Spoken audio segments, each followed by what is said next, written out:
Tandaan niyo yan. Pag meron kang inaasahan, sabi nga ng isang kapatid natin si Brother Raymond, I will expect the unexpected. That's maganda. Goal na ganyan. Meron kang aasahan sa mga bagay na hindi mo pa nga inaasahan ay mangyayari sa iyo. So we believe that this year, the beginning of this year, is a season of expectation. Amen. It's also a season. Pwedeng sarap na natin yung kalahati ng pinto. Next Sunday ay maaayos ng ating paligid. Alam nyo, oh Holy Spirit, I don't want really to click. Pero kahit yung kaayusan ng ating ay hindi maayos, parang walang lalaki dito sa church. Wala bang lalaki sa church na pwedeng mag-ayos niyang trapal na yan? Hanggang hindi na-develop sa atin ang spirit of preparedness, hindi mo ma-expect ang spirit of excellence. Napakahalaga na meron ang spirit of excellence. Yung mentalidad mo talaga is maayos ang function ng mentalidad mo sapagkat meron kang inaasahan na may mangyayari sa buhay mo. Amen. Amen. If you develop the spirit of excellence, lahat ng mga mediocre, yung mga average, wala na yan. Tapos ka na sa elementary, tapos ka na sa kindergarten, you are now in the spirit of adulthood. Alam niyo ang adulthood, yung may edad na, yung may mature na. Alam niya na yung mali at tama. Alam niya ang good, very good, at excellence. Alam niya yun. Basta para sa Panginoon ay we want the best. Gusto niyo ba yung we want the best? Yes. Basta para kay Lord, the best. Amen. Sa pananalita, sa kilos, sa pananamit, everything, you develop that kind of spirit. Why? Because the God we are serving is an excellent God. Sabihin mo, the God I'm serving The God of is excellent God. Ano sa Tagalog lang? Excellent. Pinakamagaling. Is the best God na nakilala ko. Ang dapat makilala niyo rin. Kaya the best. Ang pinag-aaral, ito pong panahon ng 2015 is Season of Lights. Panahon, salamat na lang at may nakaalaala. Sabi ko nga, Lord, it really takes time to learn. Kung ano yung mga dapat mong gawin sa church. Sa loob at sa labas ng church, alam mo na, the best. Sabi nyo nga, the best. The best. Pag hindi mo natin ma-experience ng ganyan, yung the best na yan, excellent, lagi ka na lamang average. Gusto mo bang ganun parati na pag tinanong ka, kumusta ka na sister? Sasagot mo, katulad pa rin ng dati. Hindi man nagbabago, katulad pa rin. Gusto niyo parating ganun? Na pag tinanong kayo, kumusta ka na nangyaying? Ay, katulad pa rin ng dati. Gusto niyo ganun? Lagi yung sagot ay katulad ng dati? Sino nasagot ng ganyan? Yun yung mga poor mentality. Yan yung mga nasa chicken mentality na laging tuka ng tuka, kahig ng kahig. Subalit ang eagle mentality, ang kanyang design ay lumipad ng mataas na mataas na mataas. Halos hindi na makita. Bakit? Naka-floating na kasi siya sa clouds. Amen? Amen. The clouds symbolize the Holy Spirit. If you are floating in the cloud of the Holy Spirit, you are soaring. Ikaw ay nakapahinga sa cloud. You are resting. Amen. Our topic for today is a season of rest. Wow. Season of lights tayo, tandaan niyo. Seasons of lights. Panahon ng tagliwanag. Panahon ng bumabalot sa iyo ay kaliwalhatian ng Diyos. Amen. Nakakita na ba kayo ng taong napakaliwanag? Hindi naman siya gwapo, hindi naman siya maganda, ayumanggi naman siya. Pero pag nakatingin sa kanya, napakaliwanag niya. Wow. Amen. Amen? Natandaan niyo yung sinabi ko dito, example. Pag inuna mo ay labada, inuna mo yung trabaho, walang matapusang trabaho ang idadagdag sa'yo. Kasi yung Matthew 6:33, pag inuna mo ang kaharian at ang katwiran ng Diyos, may dinadagdag sa'yo ang Diyos. Pero pag inuna mo ibang bagay, yan ang padagdag ng padagdag sa'yo. Pabigat ng pabigat, heavy ng heavy. Kasi nang inuna mo eh. Inuna mo yung trabaho, walang katapos ang trabaho. Pero pag inuna mo ang kaharian at katuwiran ng Diyos, dadagdag ng idadagdag sa iyo ay kapangyarihan, kapuspusan, at kalwalhatian naman ng Diyos. Amen. Amen? Naintindihan niyo? Hindi ka disturb. Wala man si sister, wala man si brother. It doesn't matter. Why? Because you know that you know you are full of the Holy Spirit. Amen. Although maraming disturbance sa paligid, it kills the anointing. That's why if you are bold, you will say, you kill the anointing. Get out of my sight. You are bold enough to say that. Why? Because you are full of the Holy Ghost. Amen. But if not, you will entertain that. Kaya hindi ma-discern ng baby Christian ang mga spirit of destruction. Hindi niya ma-discern. Kasi ang mind ay hindi renewed. Hindi niya maabot ang good, acceptable, and perfect will of God. His mind is not yet renewed. But if your mind is constantly renewed by the Word of God, you will know what is good. Ha? Doon pala, makikita mo pala ang trapal ay very, very bad. Kaya natatalo tayo ng mga iba't ibang relihiyon. Bakit? Sa kanila pa ng panlabas, very good na. Amen? Sa panglabas pala, ang ganda ng simbahan nila, wala kang makikita mong kapintasan. Isa kung born again, nabago na. Pero still ang mentalidad, hindi maibigay ang the best. Mga lalaki, after that, ayusin nyo ang trapal. Make it the best. Ang paligid, make it the best. Season of lights. Ang taong natatanglawan ng liwanag ni Kristo, maliwanag ang mata. Nakikita niya ang hindi kagandahan at kaigagaya sa paningin ng Diyos. Amen?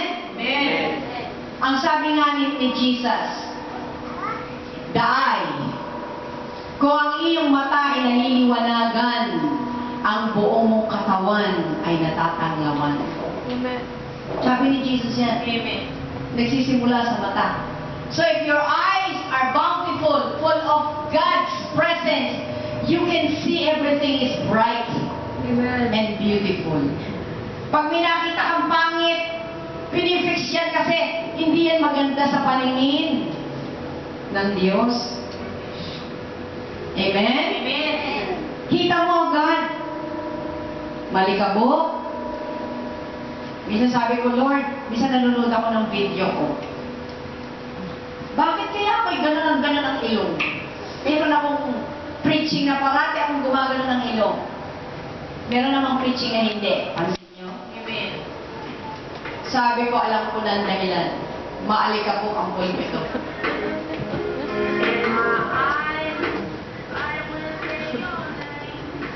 Buti na lang si Jesus, hindi operada sa ilong. Ako operada. Inopera ang aking ilong. Very sensitive. That's why I don't like dust. I have to cover it. Dahil kung hindi, lagi ako may sipon. Pero praise God, hindi na ako sinisipon. Amen. Amen? Amen. Because I know how to protect now I know how to protect my nose. Amen ba? Amen. Tandaan niyo yan, ang matang maliwanag, naliliwanagan ng buong. Kita niya lahat, kung ano yung madilim, pinatanglawan ng liwanag. Season of Lights 2015. Amen, Myra? Amen. Please change another seat. Season of Lights. Panahon ng pagtanglaw. Nakikita, alam nyo ang dilim, ang mga nasa dilim, alam niya kung ano ang liwanag, kung ano yung ilaw. Kaya nga ang mga nasa dilim, takot sa ilaw. Yung mga gumagawa ng masama, takot sila. Ayaw mo nilang, alam nyo ang dahilan, ayaw nilang ma-expose ang kanilang sin. That's why they want to hide. Pero ang mga nasa liwanag, hindi na nakatago. Nandun yan kung sa lampara, nandun yan sa taas. Amen? Amen. Sabi ni Jesus, how can you have a lampstand? Hindi pwede itago ang lampstand sa tabi. Kailangang itaas. Kaya ang totoong Kristiyano ay laging nasa taas. Amen. You are always at the head. You're always the head, never at the bottom. Amen. You're always at the top, never beneath. Amen? Hindi pwedeng anak ka ng Diyos, ikaw ay laging nagtatago, hindi mo ma-expose ang ilaw. So now we understand we are in this category. Season, sabi natin, season of light. Tayo yung light. Tayo ang lesser light. Jesus is the greater light. Amen. Isa lang, greater light. We are the lesser light. Kaya yan ay tumatanglaw. Nagtatanglawan tayo sa isa't isa. Na para tayo mga bituin na nagkikislap. Kaya kung alam mo maandap-andap ang iyong liwanag, kumiti mo yung sabi mo, gising! Gising! At magliwanag ka. Amen? Hindi ka panahon ng tutulog-tulog. I'm sorry na lang kung parating may chap-chap. It's okay? Okay lang yung mag-chap-chapan dito kesa mas nakakahiya sa taas. Amen.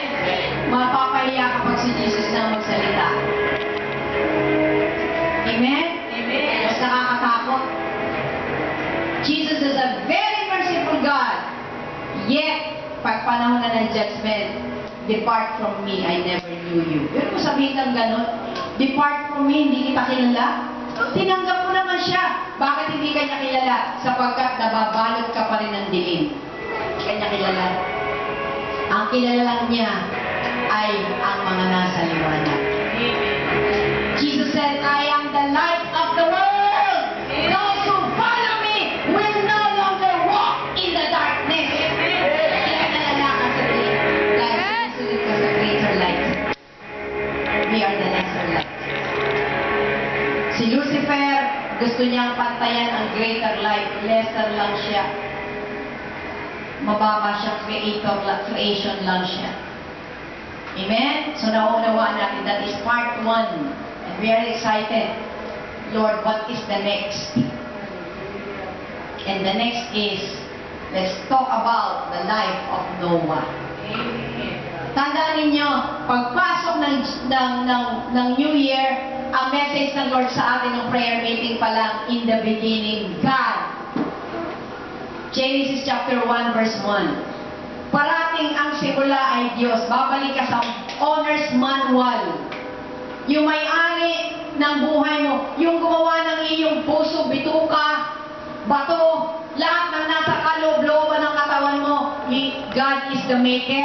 Kaya pag may sakit ang tao, lalo na mga kinubos na ng dugo ni Jesus, ay dapat babalik ka sa owner's manual. Lord, may sakit ako siguro. Kay Lord ka lalapit, hindi agad kay doktor. Pa-check up ka muna kay Dr. Jesus. Baka may diferensya ang puso mo. Kaya hindi nagpapangsyon ng normal.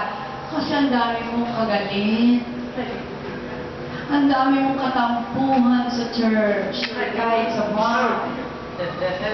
Kaya, ba't kaya mo nahihirapang huminga? Jesus name! Kahit in Jesus ka na, in Jesus name, di maalis yung hika mo. Kasi ang dami mo kagalit. Ang dami mo katampuhan. Nagbabalot ka ng dilim. Amen? Kaya pupunta lagi tayo sa greater light. At At sabi nga ng Proverbs, the spirit of man is the candle of the Lord. Hindi nyo ba alam na ang espiritu ng tao ay kandila ng Diyos? Amen? Amen. Kita niya na ba-flashlight niya ang kalooban mo. Anak, ilibig ko sa'yo ng Holy Spirit. Anak, kaya hindi ka makahinga. Kasi ikaw ay number 1 matampuhin. Kaya Hindi ka ka. matampuhin. Konting bagay lang, hilaw ng patigil ng Jollibee. Sila ng Jollibee, ba't ako hindi sinama? Kaya, sa pagtulog lang naisip, punta ko ako kay brother. Ay, hindi na makahinga. Ay, dahil na sa Jollibee. Season of life. Amen. Taglaw. Amen? Amen. Ang ating taglaw ay dapat katulad ng bituin. Amen. Mga taglaw.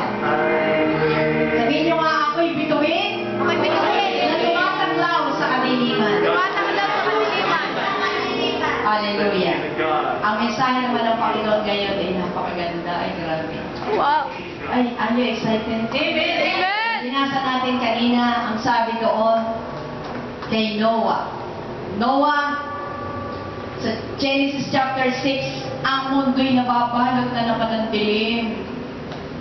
Sa creation, balot din ng dilim ang daigdig kasi wala pang tao noon. Kaya nga, ang ginawa ng Diyos, mula sa kadiliman, kumikilos ang Espiritu ng Diyos, tingnan na ako. Sabi ko, very good. Amen. Mangyayari ba yun sa kanya? Amen. Diniklara niya eh. There's power in the word of God. Amen. What you believe, speak it. Amen? Kung anong pinaniniwalaan mo sa kanyang salita, paniwalaan mo, huwag mong pagdududahan. Kaya sa Genesis, ang sabi ng Panginoon kay Noah, Noah, nababalot ang daigdig ng kadiliman. Lahat ng kasamaan nandito na. Doon makikita mo ang pagitaw ng mga higante. Sapagkat sa kasaysayan noon, ang mga fallen angels ay nakisalumuha sa mga tao at kanilang ayon sa history. Doon lumabas ang giants because saan ka nakakita? May nilikha ba ang Diyos na giants? Hindi normal, di ba? Because the sons of men inhabit the sons of men. Nakipamuhay sila sa mga tao. Nagustuhan nila ang tao, ang mga kababaihan. Kaya nakipag-sex sila, kaya naging giants. Kaya kaya ang mga higante noon ang sila, yung mga pinuno. Kasi ang lalaki nila eh. Kaya kaya nilang pitikin. Kaya sinamantala nila at dahil sa kanilang mga evil doings, alam niyo ba ang ginawa nila? In-impose nila ang lahat ng karumihan sa mundo. Doon mo makikita, doon nila naranasan ang homosexuality. Amen? Doon na uso yung homosexual. Yan ang deception ng kaaway. Lahat ng kasamaan nasa Genesis chapter 6. Kaya naman, isa lamang ang matuwid na nakita niya, si Noah lang. At ang sabi niya, Noah, dahil ang mundong ito'y nababalot ng dilim, ito ang aking instruction sa iyo. Lahat ng male and female, nakita niyo ha, ni ang hayop nga wala rin di ba? Naunawaan niyo? Ni ang hayop nga, male and female. So, ibig sabihin ng lumikha ang Diyos ng hayop, talagang meron ding lalaki at meron ding babae. Paano ma-recognize? Hindi ko alam. Kayong nakakaalam. Paano ma-recognize na ang baboy ay babae? Ma-recognize? Hindi ko alam. Marunong ba kayo mag-recognize? Yung talagang magagaling. Alam nila yan. Ako hindi ko masyadong paano na-recognize na. Madali natin ma-recognize pag mga kalabaw, kabayo, kasi nakalamit na yung kanila. Di alam mo na. Di ba? Hindi ko kabastusan. Pero dinisenyo ng Panginoon lalaki at babae. Hayop yun. Ang tao ba? Ano ba ang pagkalikhan ng Diyos? Mula sa alabok, hiningahan niya ang alabok na yun at naging siyang kaluluwang buhay. Lalaki, si Adan. At mula sa tadyang ni Adan, kinuha ang babae, woman. Amen? God created first a man, and then out of his rib, woman. Nandun pa rin, kasi galing siya sa man. Ngayon, dumami ang tao, subalit dahil sa sumpa ng kasalanan na minana ni Eva ni Adan, pumasok ang kasalanan dahil sa espiritu ni Cain. Amen? Espiritu ni Cain. Yung mga espiritu ni Cain na yan, kumalat sa mundo. Okay? Ngayon, nang kumalat na ang tao, ang espiritu ng makasalanan kay Cain ay namana nila. Subalit, ang espiritu ni Seth, yun yung ikalawang anak ni Eva ni Adan, kapalit ni Abel. Mula doon, kumuha siya ng matuwid. Yan ay si Noah. Amen? At si Noah, ang nakita lang ng Diyos na tumatanglaw at nagliliwanag. Amen? Alam niyo, pag ikay panay matuwid at may talagang pusong mapagmahal sa Diyos, nagliliwanag ka pala. Tingnan niyo ang katabi niya mo, nagliliwanag ka. Amen? Tingnan niyo lang.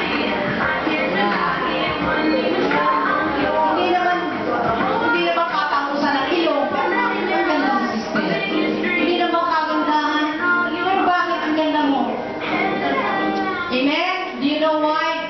Because, sabi nga, beauty is in the eye of the beholder, di ba? Ang kagandahan ay nandun sa mga nakakakita, pero sa paningin ng Diyos, kita niya kung sino ang maganda. Amen. Amen. Praise the Lord. Yan ay katulad din natin nagtatanglaw, tumatanglaw. Why? Sapagkat ang description ni Noah, he is a righteous man. Right standing with God. Righteousness means right standing with God. Sa panahon ni Noah, siya lamang ang nakikipag-ugnay sa Diyos. Kaya kung ikaw ay nakikipag-ugnay sa Diyos, ikaw ay righteousness in the sight of God. Sabihin nyo nga, I am the righteousness of God. Through Jesus Christ. Hindi matuloy tayo because of Jesus Christ.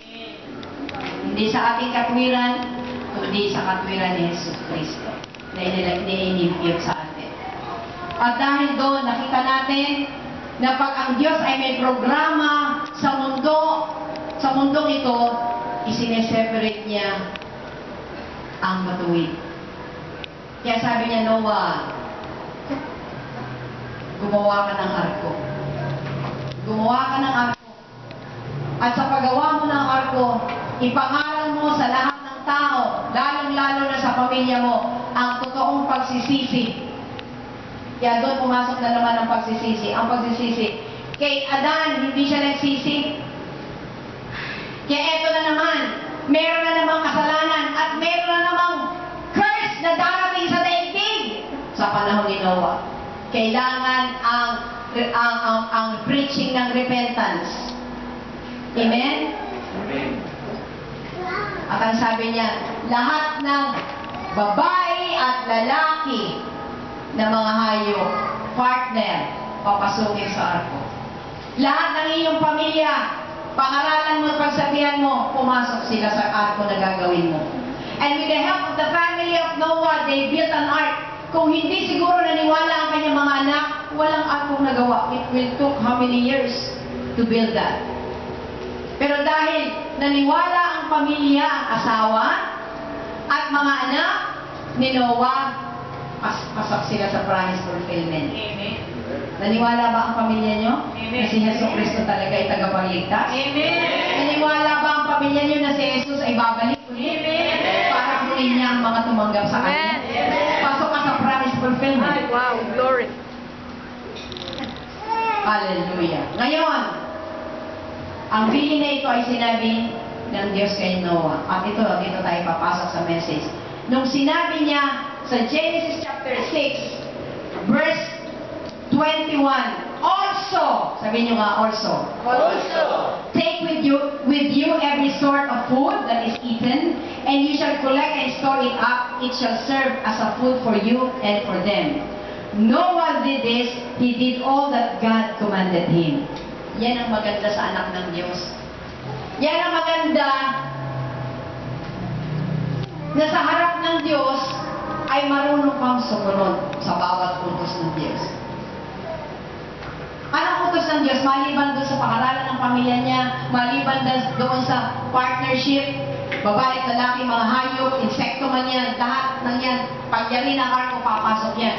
Ang another instruction na ito, also, may karagdagan, also, mag-store up ka ng pagkain. Kolektahin mo ang lahat ng makakain ninyo at ng mga hayupan. So, 2015 is a season to invest for your season to rest. Amen. Nakuha mo niyang mensahe? Amen. Ang 2015 pala is also a season to invest. To collect. To invest. To store up. Parang si Joseph, mayroong panaginip. May nilagay ang Diyos kay Paraon na isang panaginip na may magaganap sa bansang Egypt. Magkakaroon ng 7 taong taggutom. Kaya kailangan ay may matalinong mangunguna para mapamahalaan ang pag-store up ng mga goods sapagkat 7 taon ang taggutom. Pero meron din namang tagsagana. Pero bago dumating,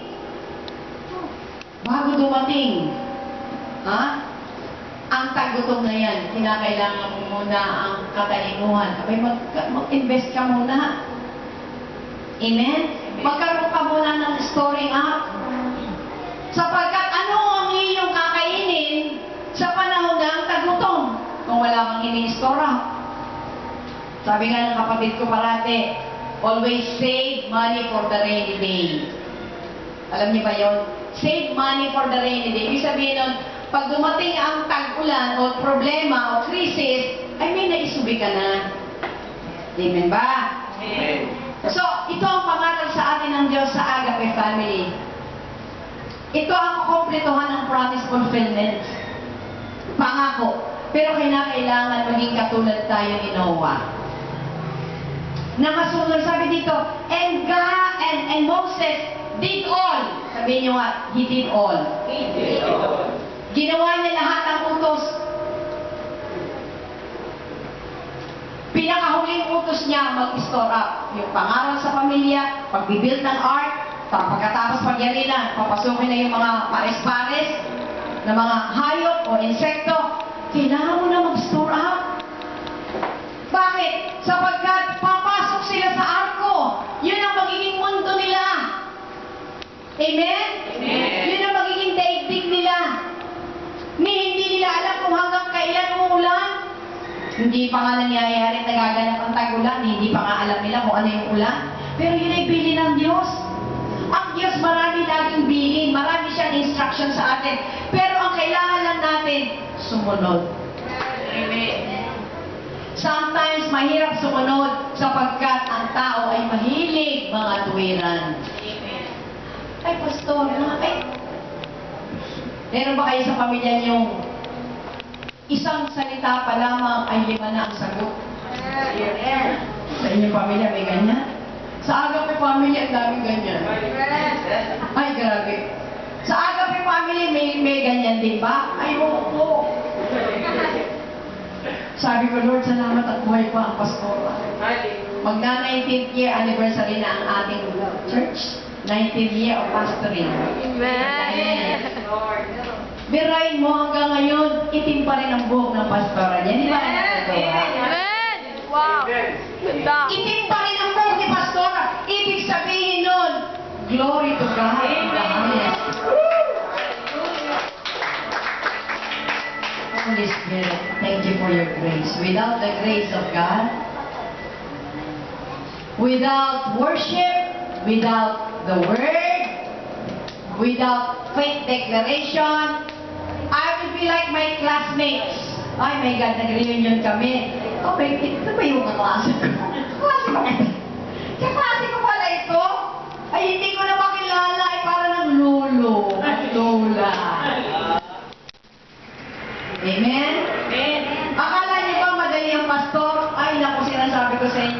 It's only by, that's why I always say, I magnify my office as an under shepherd. Lagi ko sinasabi yan, I magnify. Lagi kong minamagnify ang Panginoon dahil itong posisyon ko na ginagalawan ay katulad din ang posisyon ni Jesus. We are partners. Jesus is the chief shepherd, I am the under shepherd. He is the owner, I am the manager. All the time. Amen? Kaya oras na ang kanyang kawan ay nagkawatak-watak, lagot ako sa Diyos. Amen? Ako ang mananagot. Pero paano kung ibinabalik mo na ang kanyang tupa, ayaw pa rin? Siya na ang mananagot sa Diyos. Hindi na ako. Amen. Hindi ba, Brother J, ha? Yung mga tupang, ay nawala na ang boses ng pastor. Kasi ang tupa, boses lang ng pastor ang pinapakinggan niya. Beses ng stranger Amen. ang pinapakinggan. Ang totoong tupa, nakikinig sa boses ng pastor. Amen. At hindi nangangatuwiran. Kaya kung ikaw ay nakikinig, huwag kang mga tuwiran. Wag! Tupain! Amen. Ang nangangatwiran ay ang kambing. Ang kambing ay meron niya parang sungay na nasa ugyan. Ano ba? Ay, bakit? Bakit? Ay, ano? Kaya ang kambing na may sungay hinihigit ko, sumunod ka sa sinasabi sa iyo ng pastor. Gusto niyo ba ang pastor niyo ay weak? Babae na nga ako, mahina pa ako. Gusto niya gano'n? O sige. Okay na, sige. Himas. Kaya magiging mga bunjing ang mga anak ng Diyos sa agape. Amen? Ay season of, ano na ngayon? Season of rest. But, it is also a season to invest. Ay, grabe. You need to invest. We are talking about the kingdom of God. We are also talking about, dahil nasa daigdig pa naman tayo, tandaan nyo, habang nasa daigdig ka, habang nasa mundo ka, ikaw ay mag-invest. Amen? Habang bata pa, alam mo na ang tithing. Mamaya pag-usapan na natin yung tithing na yan. Bago tayo magbigay. Kailangan habang bata pa, turo ng mga magulang. Anak, ang dami mong napapaskuhan. Ay, mag-save ka, anak. Parang yung gusto mong cellphone, yung gusto mong pantalon, mabili mo. Turuan sila mag-save. Amen. Sino nagtuturo magulang nila? Taas ang kamay niya. At masasaluduhan ko kayo. Tinuturuan nyo na, anak ko, may napapasko ka. Ay, yung mga nanay, pag Pasko, tuwan-tuwa kasi ang namasko ay anak, pero ang pabinamaskuhan ay napapunta sa kanya. Diba? So dapat, anak, ito'y ang inaldo mo, dapat dalhin natin ito sa bangko. Bangko Pilipino. Wala nang Bangko Pilipino, bagsak na yun. Bangko de Oro. Bangko de Oro. Promote tayo dito, ha? May bangko. Kailangan niyo ng mga insurance habang lumalaki na kayo. Ako'y kailangan magpa-insure na ako. Kailangan pag ako'y, hindi naman para magkasakit, hindi. Ako'y kailangan ako magpa-PhilHealth na. Amen? May benepisyo ang PhilHealth. At isa pa lang na pangangailangan ay kailangan pumasok na rin ako sa St. Jude Cooperativa. Amen? Hindi yung pagka may problema, ay saan kaya makautang. Pero kung ikaw ay nag-invest sa kooperatiba, ay ang mga members ay may karapatan umutang. Hindi ba, Sister Ana? Amen? Kaya marami kang ID sa wallet. May PhilHealth, may kooperatiba, may SSS, May St. Peter. may St. Pete. Handa na rin ang inyong mga kabaong. Handa na. Hindi yung mamamatay ka na may utang pa. pag may St. Peter ka. Palagay ang loob mo. May beneficiary pa. Hindi ba? Namatay ka na nga. Sasabihin ang mahal mo sa buhay. Sasabihin niya, napakapalad kung nagkaroon ako ng ganitong anak. Mapag-input. Pero ay mo wala kaming kagastos-gastos. Sa pagpapa-hospital, binayaran ng PhilHealth, kaunti lang. Na kailangan ng kaunti, takbo agad sa St. Jude o St. Marinol Cooperativa. Abay, pinapangarap ko sa inyo sapagkat ako po ay nag-i-invest. I am not preaching this just to tell you. I am telling this because I'm also doing it. Sabi ko, Lord, pasok ako rito, nag-i-invest na ako. Huwag kayong mag-invest sa mga loto. Oh my God, Cristiano, loto, ano pa isa? Pwede. Pag ako'y tumama. Sige, pag tumama ka, tamahan ka talaga. Tandaan ninyo, that is not designed by God. Hindi sinabi ng Panginoon para yumaman ka, magtataya ka. No. Sabi ng Panginoon, ang tahanan ng matuwid ay punong-puno ng kayamanan. Amen. The house of the righteous is filled with treasures. Ang taong matuwid ay puno ng kayamanan. Kaya nga, binibigyan ka ng Diyos ng katalinuhan, anak. Yung sinabi ko kay Noah na mag-invest ka rin. So 2015, hindi pa late, mag-invest ka na ngayon. Kung nag-invest ka noon, ay grabe, it's your season of rest. Kapagkat si Noah, nung siya'y nag-invest, nag-collection and store up siya, eto na pagpasok ng Genesis chapter 7 is his season of rest. Genesis chapter 7 speaks of rest. Sabi ko nga, Lord, pati number, alam niyo ba, nung nilikha ng Panginoon ang mundo, number 6 ginawa niya, on the 6th day ginawa niya ang tao. Tayo ang pinaka-last 6th day. But on the 7th day, He rested. Nagpahinga ba ang Diyos? Napagod ba siya? Of course not. Ika nga, He paused. He paused. Nag-pause siya at tinignan niya, ay ganda pala ng mga nilikha ko. Siya mismo, pinuri niya. Kaya, ang mga anak ng Diyos marunong purihin, marunong tayo magpuri sa mga bagay na na-accomplish natin. Tatapikin niyo sarili niyo. Very good, Lydia. Tapikin niyo nga ang sarili niyo. Very good. Tapikin ninyo kung may na-accomplish nga kayo. Hindi yung bata pa, hinahayaan ng katamaran. Pagdating ng araw, pabigat. Season of light. Do you know the other meaning of light? The other meaning, alam natin, pag sinabi mong light is liwanag, tumataglaw yung liwanag. The other meaning of light means, pakinggan nyo, the other meaning of light means light, yung tinatawag na, kung sinabi mong light is easy to do. Easy to do and not a burdensome. Light, magaan. Akala natin ang light lang ay liwanag, but light also signifies easy.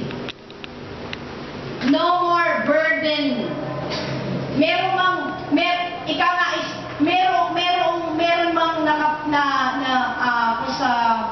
kung sa ibang definition is easy to carry. No more difficult. At tinignan ko, sabi ko, Lord, 2015,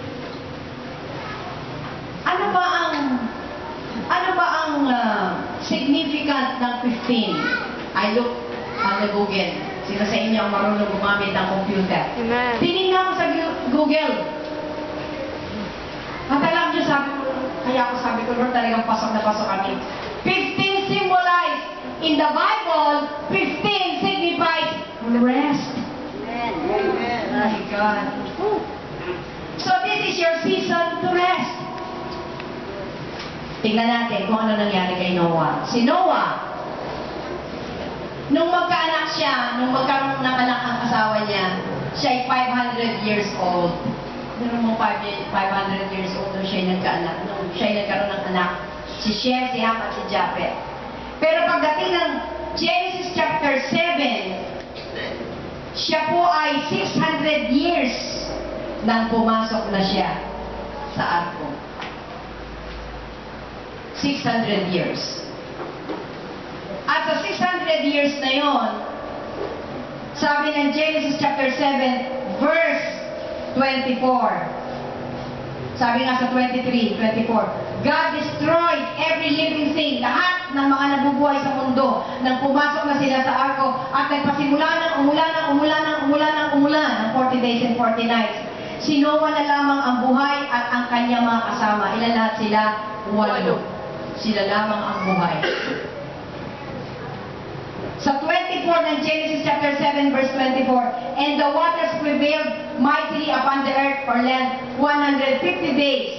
Ano equivalent ng 150 days? Nasa loob sila ng arko ng 150 days, equivalent of 5 months. Ano ginagawa ni Noah sa arko ng 5 months? Anong ginagawa ni Noah at ang kanyang pamilya na araw-araw gumagawa ng arko? Nagpibuild sila ng arko in Mount Ararat. Araw-araw busy sila sa pagtatrabaho. Araw-araw nangangaral sila ng pagsisisi. Walang nakinig. Pinagtawanan pa siya. Pero nang sinabi ng Panginoon sa Genesis chapter 7 verse 1, Come! Come, Noah and your family, in your household, come.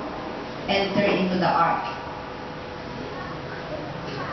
The ark represents your rest. Amen. Are you listening? Amen. The ark represents rest.